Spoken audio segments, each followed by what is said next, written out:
Hey guys, Shane Starnes with DroidModerX.com. This is the Omni ROM review. I'm currently running this ROM on the Verizon Galaxy S4, and I'll include a link in the description of how to install this ROM on the S4. But this is the full ROM review. So as you guys can see, it includes the Google Experience Launcher, which is quick and fast and a whole lot quicker than TouchWiz. Basically what you're going to get with the Omni ROM is a stock AOSP experience. So if you're running this ROM on HTC, you're going to get rid of all the synths, all the extra bloat. If you're running it on a Galaxy like the Galaxy S4, you'll get rid of all the TouchWiz and all the TouchWiz applications and bloatware, and it's really just going to clean up your phone quite a bit by getting rid of those extra unneeded, unnecessary files, and it's going to free up some space, some memory. The Omni ROM includes a lot of extra tweaks and mods that will increase performance and battery life on your device, and it also includes a ton of awesome customization features. So we'll go ahead and go to Settings and About Phone, and we'll take a look at what we have here. This is Android 4.4.2 KitKat. This is the latest nightly, and we're on build 4.4.2 of the Omni ROM. You guys can see that I'm still on baseband VRU AMDK on the Verizon Galaxy S5, and this is low-key patched. Before we get too deep into the customization settings, I wanted to show you my favorite part of the Omni ROM, which is Omni Switch. The way that you turn that on is by going to the app drawer.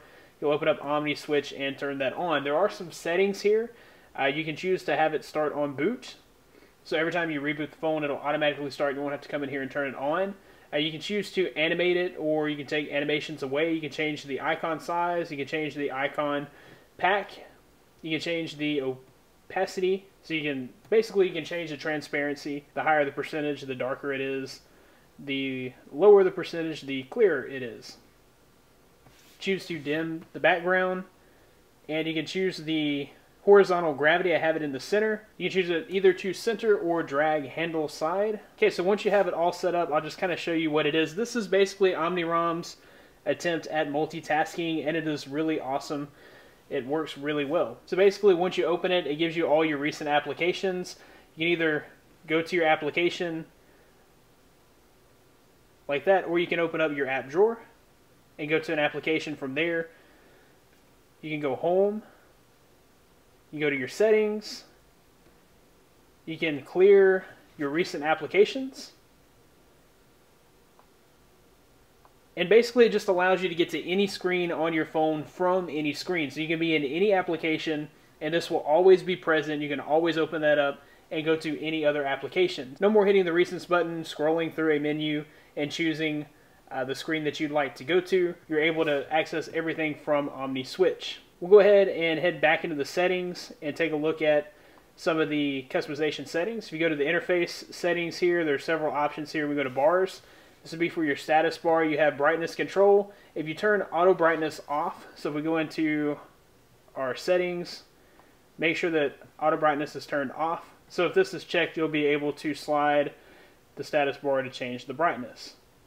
You can turn on notification count, so this will tell you if emails are coming in. It'll tell you how many emails that you have. You can see that just by looking at your status bar. You don't have to pull down the status bar to see how many emails are there. Some clock and date settings. You can change the alignment. I like center clock, and you can choose to show the date or not. You can totally remove the clock and date, and all of these settings are on the fly. You can choose to enable quick pull down. I have it on the left side, but that just pulls up all your toggles without having to first. So normally you would have to pull down the status bar and then hit the toggles button, but with the quick settings you're able just to pull down the bar and open up the quick toggles instantly. You can configure your quick settings by checking the quick settings configurable. You can also enable the status bar traffic monitor. If you're on a data cap, say you have 5 gigabytes a month that you're allowed to use, you can turn this on and it will help you to monitor the incoming and outgoing data. It gives you a little readout up top, and it shows you the real-time data transfers that are happening on your device. Okay, the next thing we'll look at is the menus. And this is talking about the power menu here. So whenever I press and hold the power button, this brings up my power menu. Traditionally, we'd have power off, reboot, and we can add mobile data, screenshot, screen record, and airplane mode. Notification drawer. You can choose to enable the contextual header. So if I pull down, you guys can see that I have an image based on the time of day and the date itself. So if it were winter, I'd have a wintry image.